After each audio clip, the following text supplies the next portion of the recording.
There we go. Welcome, everybody. Sorry for the technical difficulty there.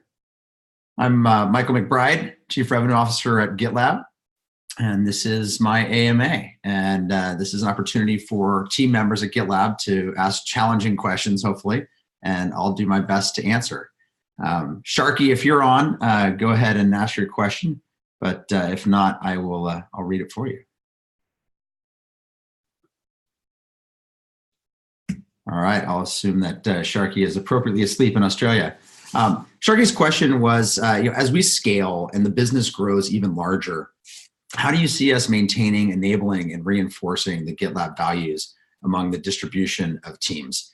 And what are some ways that I would suggest that we in sales and in customer success iterate to embed these even more?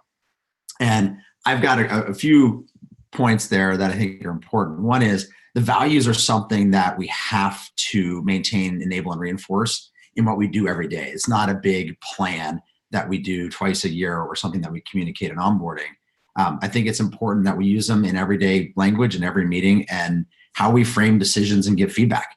As an example, if I were to make a merge request and surprise another team with a lot of work, I would have to call myself out on the transparency value and iterate with that team to make sure that they actually have visibility into that and we collaborate to get the right outcome, as opposed to me just making that merge request in the dark.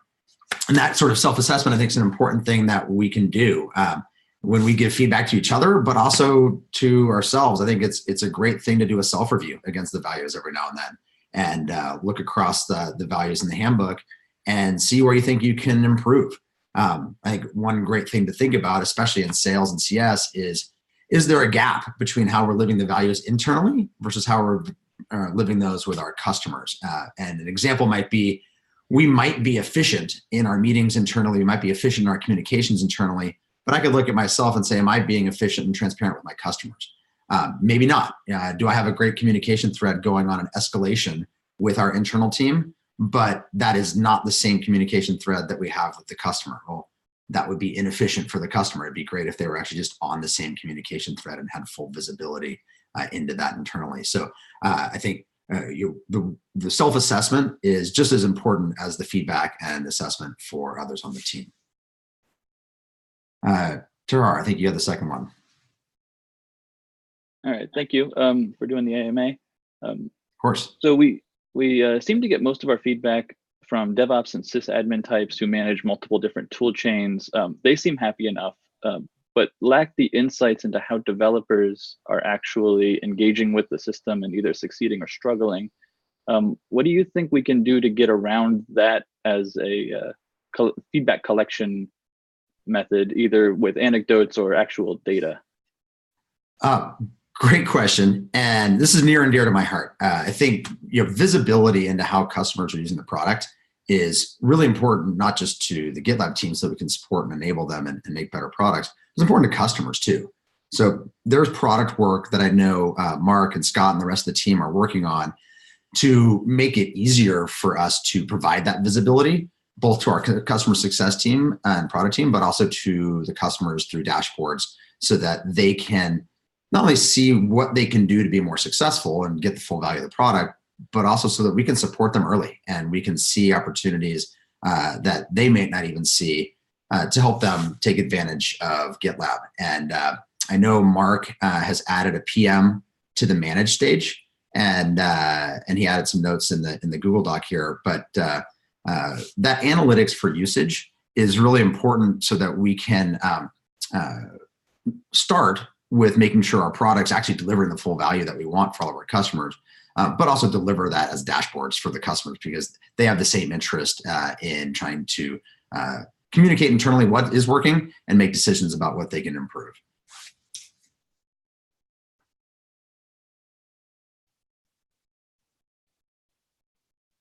Francis, I think you're next. Yeah, sure. Hi, Mike. Thanks for doing the AMA. So yeah, question is about APAC, which I think is, I don't know, coming out of Contribute, especially sort of on everyone's mind is like, whoa, huge region of the world, huge opportunity. And we know what happens in APAC if you don't seize the opportunity. It'll be what Grab did to Uber, right? So like, how are we gonna like the hyper growth we're in company wide? It seems like we need like hyper growth to get a sales organization on the ground in APAC. And kind of what's the plan? How are we going to do that? So first of all, your observation is exactly right. Huge opportunity in APAC. We see that not just in the markets we're in. I think most of the team knows that we have a team supporting APAC out of Australia. We have a few other people in other parts of APAC, but we have 3 markets that are our P0 markets right now: Japan, Korea, and Australia. And then we have sort of a P1 to provide the right coverage for the rest of APAC. And once we nail those 3, we'll add other individual markets in APAC as P1, P0s. APAC, as for most of you who've done a lot of business there, APAC is not really a market. APAC is a collection of many markets that are all pretty different in how the customers buy, how they engage with partners and customers, and where they are in their growth. We see broadly a lot of the biggest markets are kind of where EMEA was 2 years ago. They are right at this point where they're starting big DevOps transformations. There's not a lot of Git yet. They're all sort of beginning on large cloud migrations. And so the whole market's kind of getting modern all at once. It's great timing for us, but it means that the investment has to pick up very quickly. So in Japan and Korea, we've opened roles for the teams there. We're going to be adding SALs, SAs, TAMs, and some channel and regional marketing. In Japan, we have a rec open for a country manager, and we also have, I think you mentioned the RD, the regional director for all of APAC. Those last 2 roles, we've actually just recently engaged an external recruiter to help speed up that recruiting process for those 2 roles. And once those 3 markets are settled, we'll then do the next couple of markets, and it's already clear that China is one that we're considering across the company. We're already putting time into how we increase our investment there. Zhaogang is already doing a great job there working with our partners, but that's a market that requires a lot of unique investment and is not one that you just go attack with one person and some partners. So he's done a great job showing us that there's demand there. And that's an obvious next one for consideration. And then there's a few markets in Southeast Asia as well. Great, thank you. I think I'm next. Hey, Mike. So first off, thank you for all the photo booth pictures of you and the sales team. Wow, those were amazing. We'll share some of the boomerangs on Slack. They went out. We got to see them all. They were great. Hey, so do you feel our sales tools are in a position to scale with the company? Specifically, things like Salesforce, our ability to quote quickly and easily. How do we do renewals quickly and easily? How do we enforce our licenses properly and at the right time? How do we get analytics so we can go back and re-engage our customers who are either under or overutilizing? How do they self-service as much as possible and buy the way that they want to buy? Great question. I feel like you're teeing up something that you already know the answer to. Are the tools ready to scale? Absolutely not. We have a lot of work to do on the tools.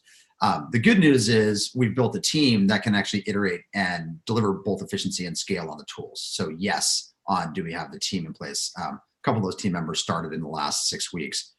So David Hong, our vice president of field ops, has added those team members both for systems work and process work, in addition to training and enablement. So as we build those tools and process, we can make sure that the whole team knows how to do that efficiently. And I'll just paste a link into the Google Doc as well. That is a link to the Q2 field update that we did with marketing and field ops at the beginning of the quarter. And there's some slides in there about what sales ops is working on. But I think what you pointed out is it's absolutely a pain point. It's definitely not meeting our values of efficiency. We are really inefficient on renewals. We make it difficult for our team to place orders and get quotes out. Our objective is to make that be as not only as efficient as possible, but make it so that the sales team can spend their time with customers, not with internal process. So we'll see a reduced quota for until that's fixed, right? It's already reduced. It's just going to go up once it's all. Yeah, exactly. It's just going to get bigger. I actually have the second question. So what's the status and plan to expand our channel model? So channels is a big opportunity for us. That lever is one that we've already started in our public sector business in the US, and we're using both distribution and VARs and SIs as partners. We're co-selling with them, and that model's working very well. We will do that in sort of market-specific ways around the world, so it'll be the right way for each of those markets, but we will be co-selling. So this is not a world where we're handing off customers to partners and hoping for the best. This is us taking our best capabilities and partnering with our resellers and service partners who have unique capabilities that go beyond what we're going to deliver. So as an example, when we sign up large SIs, they're already working on massive digital transformations that have services that are beyond the scope of what we would offer. But what we bring to them is the unique capabilities they need for the DevOps transformation piece. So both the product and the insight into how to deliver that value and get the customer into that modern workflow. That's kind of the right model for us. So we will have resellers who can take orders, but also services partners ranging from VARs all the way up to global SIs. And it's going to be an iteration. So in the true sort of GitLab way, we're not going to have 500 partners overnight. It starts with one in a market, then two, then three, and making sure that they're really successful. And one of the key hires there is our new head of worldwide channels. And we're in the process with recruiting to get that one filled as well. I think I'm next. Good morning, Mike. Morning, Mike. Thanks for doing this. I'm just curious, from your perspective, obviously you have a really comprehensive view of the business. What do you see as maybe our biggest kind of bottleneck or impediment going forward that's going to make scaling, achieving our very ambitious scaling goals more difficult? I think that the biggest barrier is really ourselves, right? I don't think it's a market thing. I don't think it's a hurdle that's going to hit our business in some external way. I think it's our own complacency, right? We are a fast-moving, highly iterative business. We have to keep that up. That's what got us here. We have tremendous growth because we keep moving quickly. And I think it's important for us to never get complacent, right? The Andy Grove, only the paranoid survive mindset. We have to keep iterating on the product. Customers love our product. It's a fantastic fit with the market, but we can't stop. Our customers are getting bigger, they're getting more demanding, and that advantage is something we want to maintain. So the rest of the world's investing in this market to try to catch up. We have to maintain that lead. Same thing in sales and CS. We have to keep learning how to find customers earlier in their DevOps journey. We've had the fortune of selling to customers relatively late in their sales cycle. So these are customers who are coming to us. There's lots of pull for GitLab. We're going to have to get further and further upstream and help those customers earlier in their journey. It's harder to find them. It's harder to engage them. But I think that's an important mission for us to keep finding the opportunities, whether it's in marketing or in sales, to engage them earlier. And then finally, we have to keep improving our messaging and process. So we talked about sales tools, but we didn't talk about our messaging. We have a product that's getting wider and wider for a larger and larger market. And that is easy for us to kind of stick to the current messaging, stick to the current approach. And we know that as customers are getting bigger, the market's getting more mature, our product's continuing to get even broader. We have to keep iterating on our message to make sure that it's clear to our customers and it's easy for us to have those conversations. So that's a big investment we're making over the next 3 months to revamp our messaging and make that easier for sales to deliver in specific situations with customers, which makes it easier for the customers to engage with us. So I wish it was an obvious thing, like one tool to fix. I think it's really about keeping ourselves true to the values and keeping the business moving quickly. Yeah, thanks. I remember I asked Billy a similar question maybe about a year ago, and his answer was basically execution. It's basically on you guys. I mean, that's the only thing that's going to prevent you from being wildly successful. And it's kind of the same thing you're saying today. So it's good to hear. Thanks. Yeah, for better or worse, it's on us. Hey, Mike, this is David Summers. Happy David. Friday. Question for you is just from your vantage point as Chief Revenue Officer, just curious to see, what is something you see about the business, an insight that you have that maybe the rest of us, may not have made or observed just because at a different vantage point. Sure. So I think I sort of brought this up even in the previous questions. So I'll just build on that a little bit. We still sell to a lot of inbound. So I think it's clear to everyone in the market, it's not a secret, that there's an enormous movement across all industries and all verticals to true modern DevOps. We still sell to a lot of inbound because we can, right? We've had so many customers coming to us, and we have so many core customers who already know GitLab that we've been growing really quickly serving those customers. And that's a luxury. It's great that we have that opportunity. But I think that is telling in terms of where our next investments need to be. And that's getting our marketing efforts further upstream and our sales efforts further upstream. And some of that goes to places like Japan and Korea. We have big customers in Japan and Korea, but that wasn't because we had a big investment in those markets. It was because we have a great product and they were reaching out to us. Well, there's a lot more opportunity there that we're not engaging because we haven't made that investment. So it's clear that we need to make that investment and lean forward in those markets and keep our growth going at that higher and higher rate. So I think one of the things that we see right in front of us is the growth rate, but I think the insight there is that not all of that is coming because we've maximized every bit of our go-to-market. We have lots of opportunity to improve our go-to-market and not only maintain, but even potentially increase that growth rate. Awesome. Thank you. Hi, Mike. It's me again.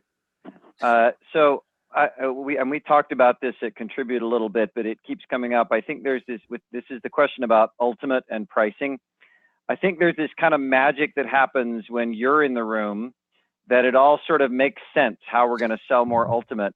And then when you're not in the room and the rest of us in sales are talking about it, it keeps coming back to like, well, we need to have Ultimate level groups, or we need to have Ultimate level, we need to be able to have blended pricing or whatever. And it kind of devolves into the details. So I guess I'm asking for maybe a little bit more of like, what is our strategy for these customers where there's like one team within the customer that wants Ultimate, but where there's sort of not the appetite for raising the price across the whole instance? Like, help us really think through that.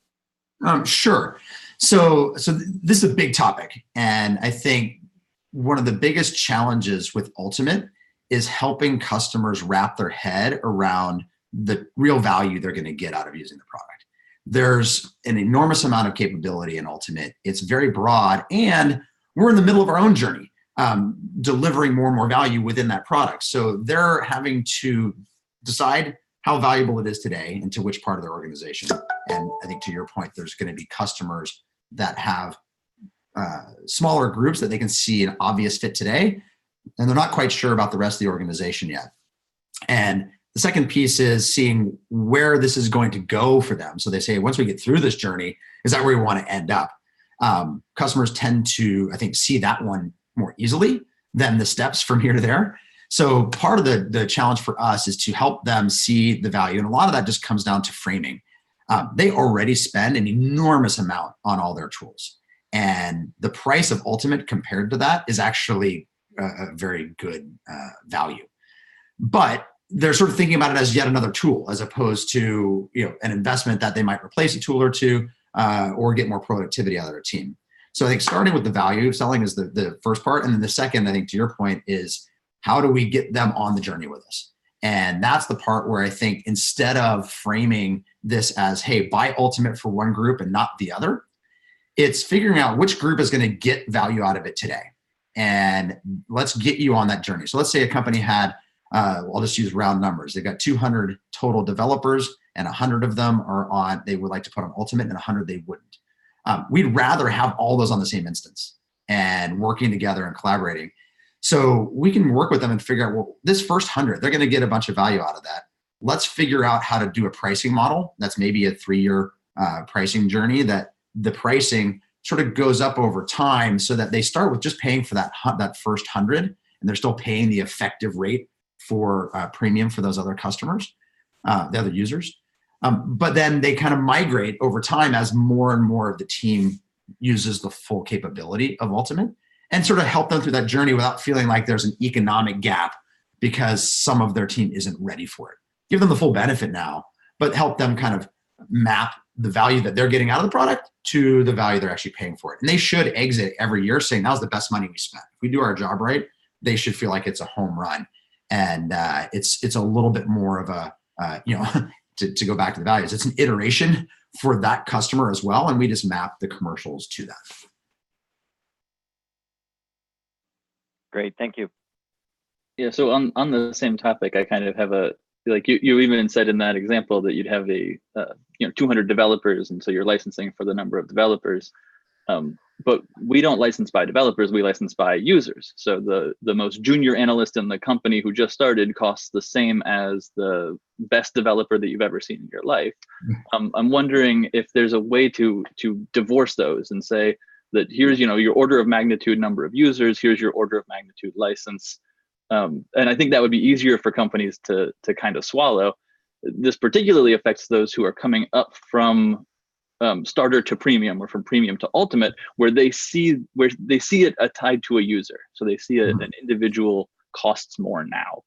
What do you think on those sorts of changes, or anything we can do in that area?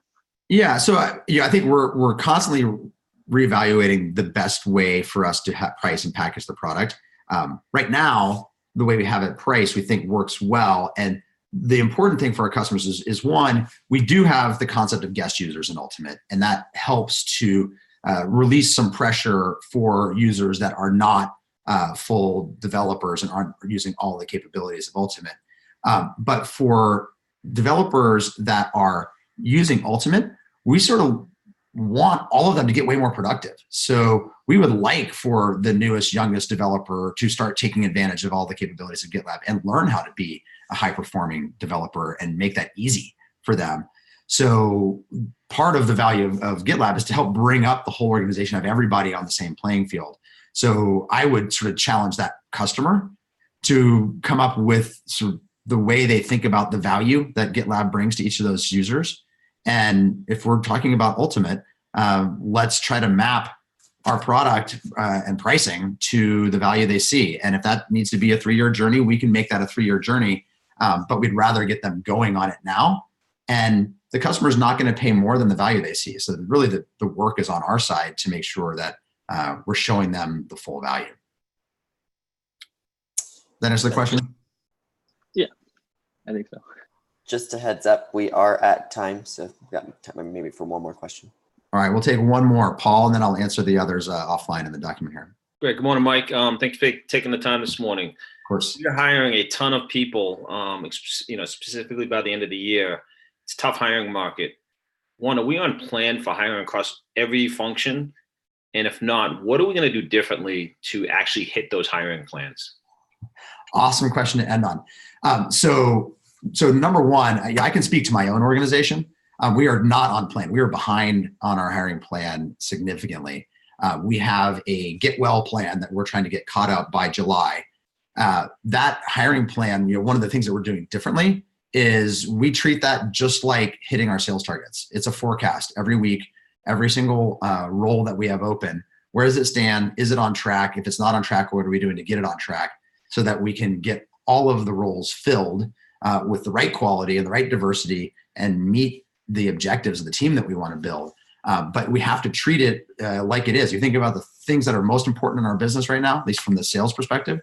We got to close business. So that's IACV in the current quarter. We've got to build pipeline for Q3 and Q4. And we have to build the team. Right? Those are the 3 most important things. And we forecast all 3 and we plan the business around all 3. So if we're on that every day and looking at the dashboard, it makes it a little bit easier for us to make sure we're diagnosing any of the roadblocks early. Whereas I think earlier we were finding out with lagging indicators, this role is now a month behind. Why? And it's something that we could have seen a month ago had we actually been forecasting it that way. Great. Have we thought about using some outside assistance if we're behind plan? We do have some external recruiting to support the internal team, but the majority of the roles are with our internal team. And we've been adding capacity there as well. But we do use external recruiters for specific roles that are uniquely hard to fill, either geographically or by the nature of that specific role. And the Japan country manager is a great example of that. But our recruiting team has a lot on their plate, but they're doing a great job filling a really large number of open roles. So we continue to work on supporting them. Thank you. Great. And thanks everyone for the time. Great questions. I appreciate it. And I'll answer the remaining ones in the document. Have a good day.